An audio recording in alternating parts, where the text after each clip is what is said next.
اللہم صلی علی محمد وعلی آل محمد۔ میرا دوست غصہ بہت کرتا ہے اور گالیاں بھی بہت نکالتا ہے، آپ اس کے بارے میں کوئی حدیث بتا دیں تاکہ وہ سمجھیں۔ یار گالی نکالنا گناہ کبیرہ ہے، حدیث کیا بتانی ان کو پتہ ہے، بخاری مسلم میں حدیث موجود ہے۔ نبی علیہ السلام نے کہا کہ مسلمان کا مسلمان کو گالی دینا فسق ہے، یعنی گناہ کبیرہ جو بغیر توبہ کے معاف نہیں ہوگا، نماز پڑھنے سے بھی معاف نہیں ہوگا جب تک توبہ نہ کرے، اور اس سے لڑائی کرنا کفر ہے، یعنی کفر کی روش ہے کسی مسلمان کا دوسرے کے اوپر تلوار کو اٹھانا۔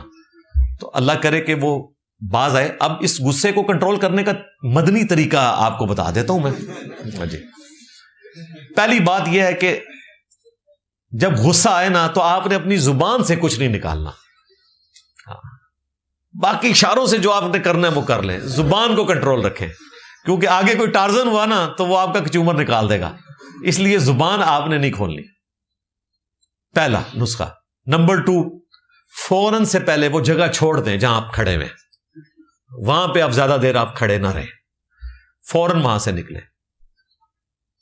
اور نمبر 3، اعوذ باللہ من الشیطان الرجیم پڑھیں، اللہ کی پناہ میں آئے شیطان مردود کے اگینسٹ۔ بخاری مسلم میں حدیث ہے، 2 اصحاب آپس میں لڑ رہے تھے، نبی علیہ السلام نے فرمایا کہ میں ایک کلمہ ایسا جانتا ہوں کہ اگر یہ پڑھ لیں تو شیطان یہاں سے غائب ہو جائے گا، ان کا غصہ ٹھنڈا ہو جائے گا، وہ ہے اعوذ باللہ من الشیطان الرجیم۔ 3 کام ہو گئے۔ چوتھا یہ ہے کہ اگر کانوں سے بھی دھواں نکل رہا ہے تو آپ جا کے وضو کریں، پھر بھی غصہ ٹھنڈا نہیں ہو رہا تو 2 رکعت نفل پڑھیں، اللہ کی طرف متوجہ ہوں اور عذاب جہنم کو یاد کریں، یہ دماغ میں رکھتے ہوئے کہ ایک انسان پہ اگر دوسرے انسان کو غصہ آیا ہوا ہے اور وہ برداشت نہیں کر رہا تو وہ خدا جس نے مجھے ساری نعمتیں دی ہیں، اللہ نہ کرے کہ اسے مجھ پہ غصہ آیا تو میرا تو کوئی پرسان حال بھی نہیں ہوگا۔ میں کسی دوسرے انسان پہ زیادہ سے زیادہ کتنا احسان کر سکتا ہوں؟ اسے پیدا تو نہیں نہ کیا، اسے ساری نعمتیں تو نہیں دی ہوئی، تب بھی غصہ آتا ہے، اور جس نے سب کچھ ہمیں دیا ہوا ہے۔ اور اس کا ذکر بھی موجود ہے سورہ غافر میں، جسے سورہ المؤمن بھی کہتے ہیں، 40 نمبر سورت، کہ اللہ تعالیٰ جب جہنمیوں کو عذاب دے گا تو اللہ تعالیٰ کہے گا کہ آج تمہیں تکلیف ہو رہی ہے نا، آج تم اپنی جان سے بھی بیزار ہونا، اس سے زیادہ ہمیں تکلیف ہوتی تھی جب تمہیں دنیا میں بلایا جاتا تھا اور تم روح گردانی کرتے تھے۔ اللہ اکبر۔ اللہ تعالیٰ فرما رہا ہے اس سے زیادہ میں بیزار ہوتا تھا جب دنیا میں پیغمبر یا اس کے ماننے والے تمہیں بلاتے تھے اور تم روح گردانی کرتے تھے، جتنا آج تم اپنی جان سے بیزار ہو رہے ہو۔ حالانکہ اللہ تعالیٰ پاک ہے تکلیف سے، لیکن اللہ تعالیٰ ناخوش ہوتا ہے اپنے بندوں کی نافرمانی سے۔ جسٹیفائی ہے، جس نے پیدا کیا ہے ناخوش کیوں نہ ہو، ساری نعمتیں اس نے دی ہوئی ہیں۔ اور انسان اپنے رب کے لیے اخلاص بھی شو نہ کرے تو خدا کے غصے کو یاد کریں، آپ کا غصہ خود بخود ٹھنڈا ہو جائے گا۔ یہ میں نے آپ کو 5 طریقے بتا دیے، اس کے بعد بھی نہ ہوئے تو پھر اپنے آپ تے قنوت نازلہ ہی پڑھ لو، دو سامو۔ مومن ایک دوسرے سے کتنی دیر تک ناراض رہ سکتے ہیں؟ کوئی ناراض ہونے کی ضرورت نہیں ہے، کیوں ناراض رہیں؟ وہ تو ایز اے لاسٹ ریزارٹ، صحیح بخاری میں آیا نا کہ 3 دن سے زیادہ نہ رہو، کوئی بہت بڑی مجبوری بن گئی ہے، یہ نہیں ہے کہ 3 دن پورے کرنے ہیں جی، میں نے 2 دن اور 23 گھنٹے اور 59 سیکنڈ پورے کرنے پھر میں راضی ہو جانا ہے، نہیں، ناراضگی ہونی نہیں چاہیے۔ اللہ کے لیے ناراضگی ہو سکتی ہے، اور وہ تو قطع تعلقی تک بھی معاملہ جا سکتا ہے اگر کوئی بڑے لیول کی چیز ہے، باقی اپنی ذات کے لیے معافی کی روش اختیار کریں، معاف کر دیا کریں۔